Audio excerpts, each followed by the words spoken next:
Last week, the NFL picks posted a record around 500, but the key thing to remember is that the predictions graded A yielded a perfect 3-0 record.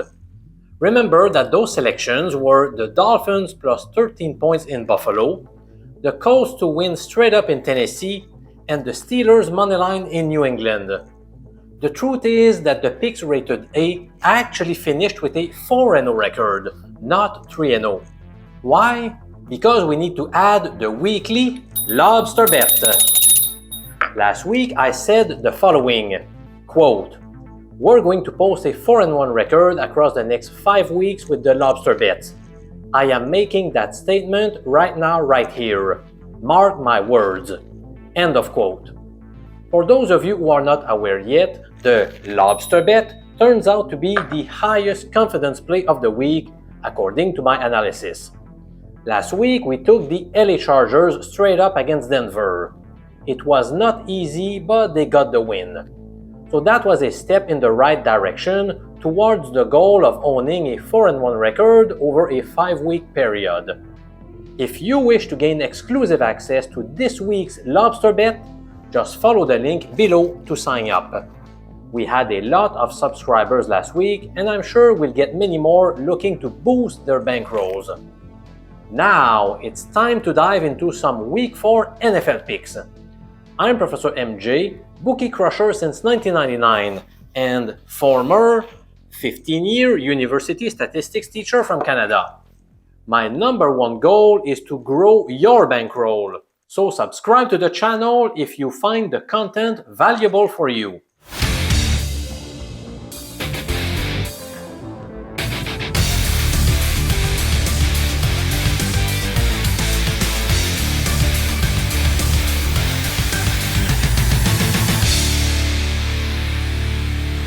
For the first time ever, we have an NFL game that will take place in Dublin, Ireland. For the occasion, the Vikings will square off against the Steelers. In this game, I have decided to bet under 41.5 points to be scored. Carson Wentz fared well in his first start, replacing J.J. McCarthy. He completed 14 of 20 passes for 173 yards, a couple of TD passes versus 0 interception. However, have we really learned a lot about his outlook for the upcoming games? He was handed a 31-point lead at halftime, thanks to a stingy defense that scored 2 touchdowns and racked up 4 takeaways in the first half alone. Now, Wentz will be up against a more ferocious Steelers defense. I know they have not performed that well so far in 2025, but that could motivate them even more to do well in this spot. Alex Highsmith, Deshaun Elliott, and Joey Porter are all listed as questionable. I'm crossing my fingers that one or two of these guys will suit up for this contest. Please note that Wentz was sacked 3 times in the first half against Cincinnati. Of course, he did not need to throw the ball very often in the second portion of the match, given the huge lead the team held. Meanwhile, the Steelers obtained 5 sacks against New England. Minnesota's left guard is doubtful to play, whereas center Ryan Kelly has a 50-50 chance of being on the field. In short, I don't see the Vikings lighting up the scoreboard. On the other hand, I don't believe the Steelers will rack up numerous points against the Vikings either. Aaron Rodgers has been decent, but nothing more. Pittsburgh was lucky to escape Foxborough with a victory because they benefited from 5 takeaways. The Steelers have trouble running the ball, while Minnesota's pass defense has done a great job so far in 2025. Indeed, they are number 1 in opponent EPA per dropback this year. Sorry, Irish fans, but I expect a low-scoring affair in Dublin on Sunday morning. That's why I am betting the under in this contest. The vast majority of gamblers will back the Commanders, but I will go the opposite way by taking the Atlanta Falcons moneyline. From 2017 to 2023, teams coming off a shutout have posted a 29-3 record against the spread. Put differently, such squads tend to exceed expectations after an ugly offensive performance. Also, the Falcons will be looking to avenge a 30-24 overtime defeat against those same Commanders last year. And of course, they will be motivated to make their fans forget about their unacceptable 30-0 defeat in Carolina last week. Poor special teams and turnovers led to this ugly loss against the Panthers. Let's not panic about Atlanta just yet. They are still in 7th place in the NFL in terms of net yards per play. It's also worth noting that Michael Penix threw for 298 yards in his lone home game this year, compared to just 135 and 172 on the road. I don't think he will have trouble moving the ball against a suspect Washington pass defense. Bijan Robinson is also likely to find some room to run this Sunday. Marcus Mariota was solid last week against the Raiders, but he may realize quickly that facing the Falcons' defense is different, especially on the road. The Commanders also appear likely to be without Terry McLaurin, which hurts their offense. They were already without Noah Brown, so they will need to dig deeper in their wide receiver room to fill the void. For these reasons, I am opting for the Falcons to win outright this weekend. The Buffalo Bills are huge favorites, deservedly so, at home against the Saints. Which team should we bet here? Again, I will go against most people by taking the Saints plus 16.5 points at Highmark Stadium. I am aware of the fact that the Bills have won 13 straight games at home. On offense, I like how they have a nice run-pass distribution. Josh Allen spreads the ball around nicely, which makes his offense hard to predict. But it would be nice if the team had a true number one wideout. Also, will Ed Oliver and/or Matt Milano be back? Buffalo's defense is a big source of concern. They are particularly bad defending the run. The Saints really need to find a way to run the ball so that Josh Allen and company stay on the sidelines. I think they will find a way to do it with Alvin Kamara and Spencer Rattler taking off when needed. This pick is rated C for a reason though. My confidence level is not very high. The Bills will benefit from 3 extra days of rest after playing last Thursday, and they will be at home for the 3rd time in 4 weeks. I won't actually make a bet on this game, but if I had to, I would go with New Orleans plus 16.5 points. Up next, I've decided to go with the Lions minus 8 points against the Browns. Cleveland's defense has been nothing short of spectacular so far in 2025. They have squandered just 2.3 yards per carry, which ranks first in the league. They have held all 3 of their opponents to under 250 total yards of offense, despite facing great units: the Bengals, the Ravens, and the Packers. Still, are they going to continue performing at such a high level on the road? The Lions also play at a much higher level inside Ford Field. The Packers could not exploit Cleveland's pass defense that ranks 19th in opponent EPA per dropback. However, I think the Lions will find a way to exploit that weakness. One more reason why I think Detroit will beat the spread is the way their defense matches up very well against Cleveland's offense. The Browns run fairly well, especially since Quishon Judkins took over the starting gig. But that turns out to be Detroit's strength. Indeed, they occupy the 3rd spot in terms of EPA per play on running plays. Don't believe all the hype surrounding the Browns right now. They have fared above expectations thus far, but they remain a poor team. The Lions will demolish them on Sunday afternoon. My next selection goes to the New England Patriots laying 5.5 points against the Panthers. Again, don't overreact too much to last week's results. Carolina stunned the Falcons 30-0, but they benefited from 3 turnovers. Total yardage finished 332 to 224 in favor of Atlanta. Despite the lopsided score, Bryce Young was not particularly good once again. He completed 16 of 24 passes for 121 yards. So far this year, he has tossed 4 TD passes compared to 3 interceptions, while completing just 60% of his passes.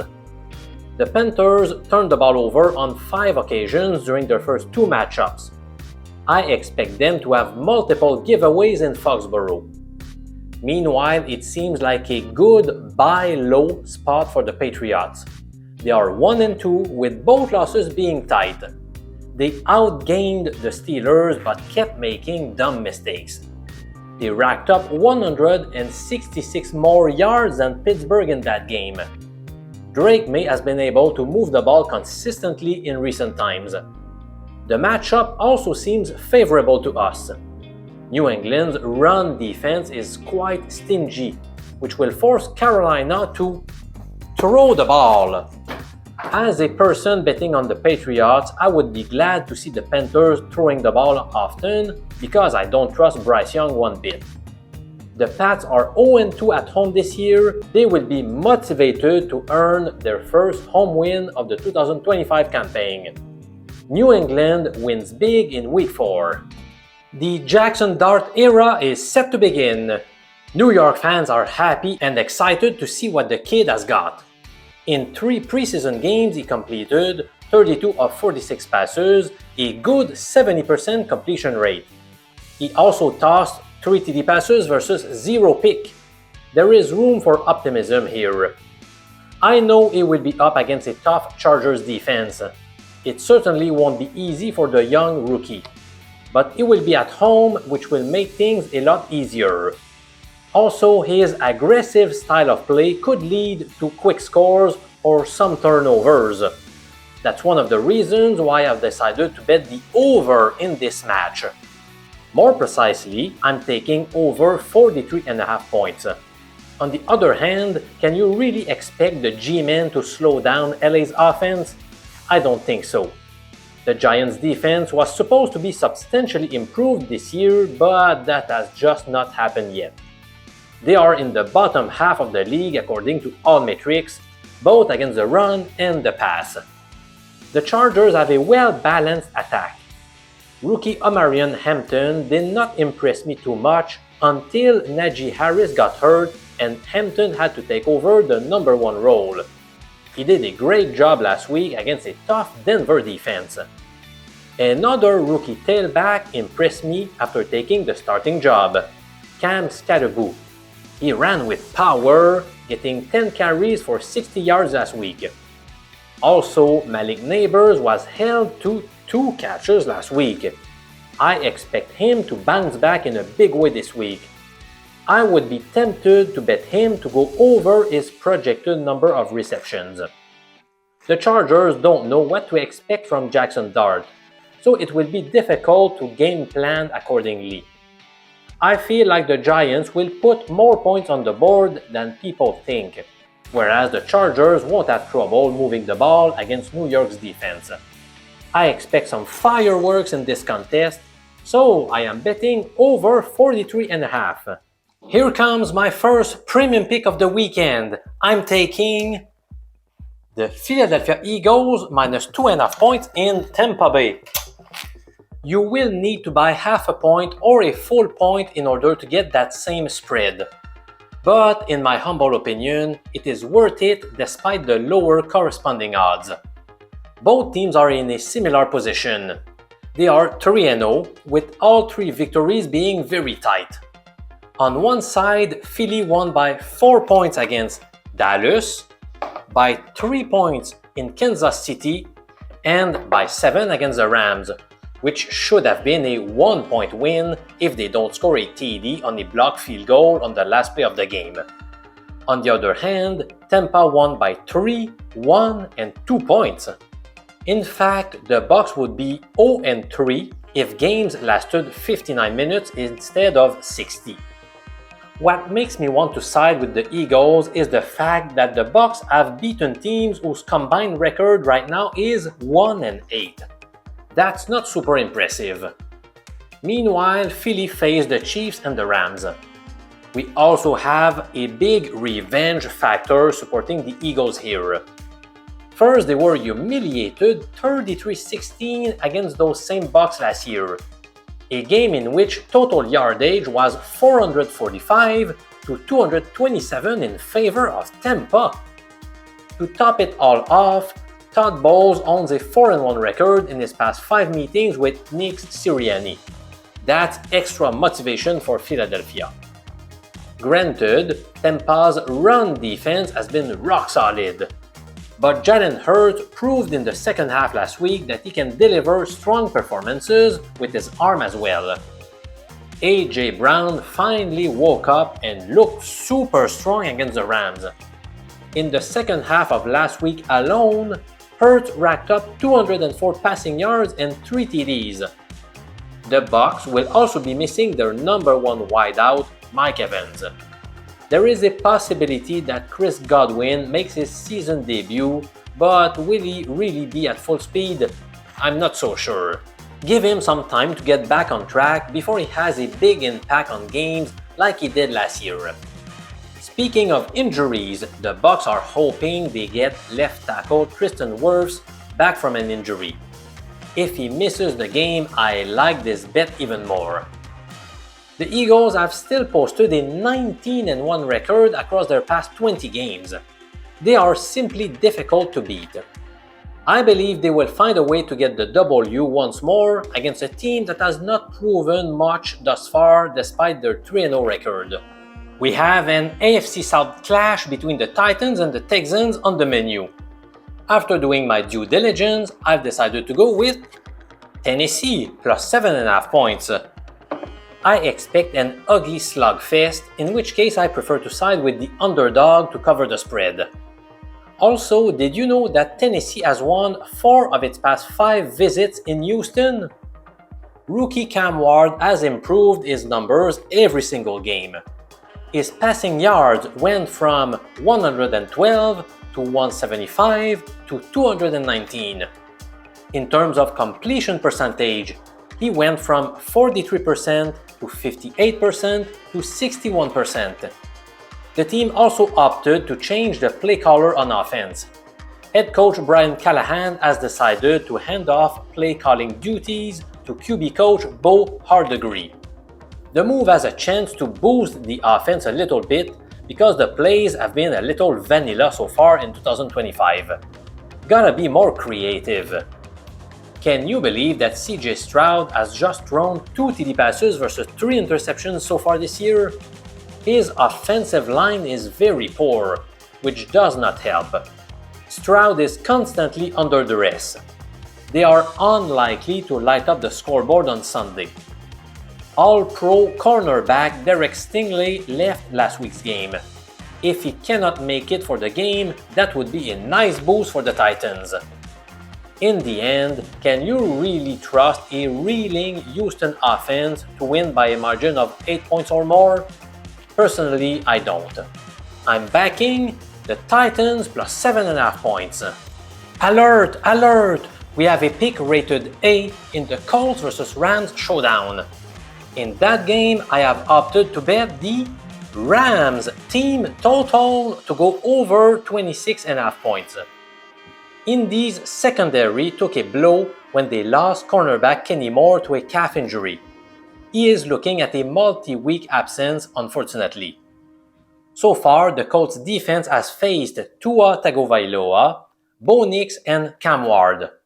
They will face a much more difficult test against Matthew Stafford, Puka Nacua, and Davante Adams, especially given Kenny Moore's absence.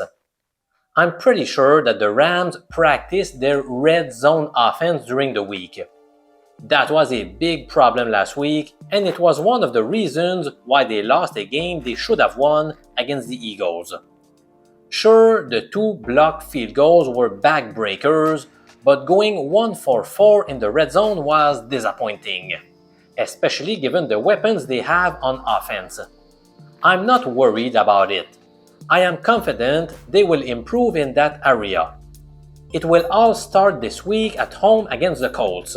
The Rams accumulated 356 total yards in Philadelphia. They were able to move the ball consistently, and I don't think it will be a problem against Indianapolis. Sure, their defense has played better than expected so far, but is it going to last? I'm not so sure, personally. The Colts' offense has been firing on all cylinders so far this year, which may be a good thing for this bet. If Indy puts many points on the board, that will force the Rams to counterattack instead of milking the clock slowly. The Colts played on the road in Tennessee last week, and they are headed to the West Coast at SoFi Stadium this weekend. The fatigue factor might play a role here. For these reasons, I like the LA Rams to score at least 27 points on Sunday. The 49ers are 3-0, but nobody has been overly impressed by their performances, right? They won by 4 points against the Seahawks, by 5 points in New Orleans, and by a single point last week against the Cardinals. From a betting perspective, I have decided to grab the Jaguars plus 3.5 points. San Francisco has been the victim of multiple key injuries, including Brock Purdy, Brandon Ayuk, Jawan Jennings, and George Kittle. And now they just learned that their best defensive player, Nick Bosa, is done for the year. There is no other obvious source of pressure on the roster, so that's a big blow to the team. Will Brock Purdy return to action this week? It looks possible. Mac Jones aggravated a PCL injury, which could push Purdy to return even if he's not 100%. Jones has done a very fine job during Purdy's absence. He delivered when it mattered most. Hats off to him! Kyle Shanahan's offenses have been known for running the football well. That has not been the case so far in the 2025 campaign. Their ground game ranks 28 in the league in yards per carry average. Their passing offense has been better, but the Jaguars have given up the lowest passer rating to opposing QBs this year. I cannot say that I'm overly confident about this play. That's why it receives a grade of C. I just feel like it won't be easy for the Niners to win by a margin of 4 points or more. But Trevor Lawrence worries me. He's completed just 56% of his passes while throwing 4 TD passes versus 4 interceptions. Those are not good numbers at all. He's had trouble connecting with his best target, Brian Thomas. The latter has been targeted 25 times and he was able to make the grab just 7 times. He had multiple drops again last week, but he finally made a key 46-yard reception that set up the game-winning touchdown. Jacksonville has forced exactly 3 takeaways in each of their first 3 contests. That is unsustainable in the long run, but it shows they have some big play skills. So I will go with the Jags plus 3.5 points in San Francisco this weekend. The Ravens are traveling to Kansas City for what may be the game of the week. Both clubs are surprisingly sitting on a 1-2 record, so they will be desperate for a win. I did not hesitate too much when it comes to choosing which side to bet. I am going with the Ravens minus 2.5. Last year, those two teams faced each other in Week 1. Despite dominating total yardage 452 to 353, Baltimore lost 27-20. Lamar also owns a poor 1-4 record straight up against the Chiefs. It will be payback time. Don't overthink it. The Chiefs' offense is not clicking. They have scored 21, 17, and 22 points, which makes up for a 20-point per game average. Meanwhile, Baltimore has put 37 points on the board on average. There is no debate as to which team has the most efficient offense. But what about defense? Those two teams have posted similar numbers in terms of EPA per play, both against the run and the pass. In recent years, the Chiefs' defense was a big part of their success, but it's not what it used to be. They rank 22nd in opponent EPA per play. Granted, Xavier Worthy is likely to be back on the field for the Chiefs. Patrick Mahomes needs more playmakers to help him out, so that's a step in the right direction. But will it be enough to beat the Ravens? I don't think so I will put my money on Baltimore in Week 4. Chicago versus Las Vegas. This one was tough to call. After analyzing the matchup, I've decided to take the Raiders to win straight up. Everyone is overly excited about Caleb Williams tossing 4 TD passes last week. But the young signal caller must prove he can win on the road too. So far in his career, he is 1-8 on the road. And the team is still missing its best cornerback, Jalen Johnson, whereas linebacker TJ Edwards and defensive back Kyler Gordon are both listed as questionable. Last week, the Bears benefited greatly from 4 takeaways. Their running game was not very good. DeAndre Swift collected a poor 2.5 yards per carry average versus just 2.7 for rookie Kyle Monangai. The Raiders' defense is not bad. Sure, they had a poor outing last week in Washington as they were gashed for 201 rushing yards. But don't forget the first 2 games of the season, in which they gave up just 13 points in New England and 20 points to the Chargers. Despite the bad loss in Washington, Geno Smith completed 19 of 29 passes for 289 yards, 3 TDs and no interceptions. He has more experience than Williams, who has yet to prove he can win on the road. In short, advanced metrics are indicating that both clubs are of similar strength. Since Vegas is at home, I like the price we're getting with the money line. To me, the betting public is overreacting to last week's results. What a great story surrounding the Sunday night game. Micah Parsons returns to Dallas for his revenge game. Obviously, he is still mad about the Cowboys not wanting to pay him too much. Dallas probably wishes they had Parsons in their lineup. Their defense has squandered the most passing yards in the league. They are also the worst team when it comes to stopping third down attempts. Having a pass rusher like Parsons would surely help. The running game for Dallas has been better than expected. Javonte Williams has done a very good job so far. Dak Prescott has been fine as well, but he will need to deal with the absence of his best wide receiver, CeeDee Lamb, for many weeks. The team also lost its starting center, Cooper Beebe, and their right guard Tyler Booker is on the wrong side of questionable. That is awful news when you are about to face the ferocious Packers defense. I also expect the Packers to be ultra motivated after suffering a stunning loss in Cleveland last week. Facing the Cowboys defense will look like a walk in the park compared to Cleveland's defensive unit. The Packers have a couple of offensive linemen listed as questionable, so that's a situation to monitor during the week. I know most people will bet the Packers, but I find the 7-point spread to be quite large, especially on the road. The Cowboys still have Dak Prescott under center and some very decent weapons on offense like George Pickens, tight end Jake Ferguson, and running back Javonte Williams. Also, their defense has some pride. Do they really want to get humiliated when the whole country will be watching the game? Darren Bland seems on track to return, and Kenny Clark also wants to beat his former team. For these reasons, unlike most people, I don't think it will be a blowout. I am betting the Cowboys to keep it within a score, so I will go with Dallas plus 7 points in the Sunday night game. Speaking of that game, it's time for you to enter my weekly free prediction contest. As always, post your predicted score for the Sunday night matchup in the comments below. We had a few people coming close from getting the 22-9 score favoring Kansas City last week, but unfortunately nobody got it. So again, I am growing the prize pool by another $50.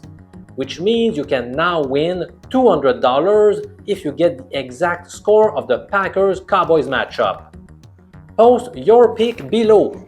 You have nothing to lose and $200 to win.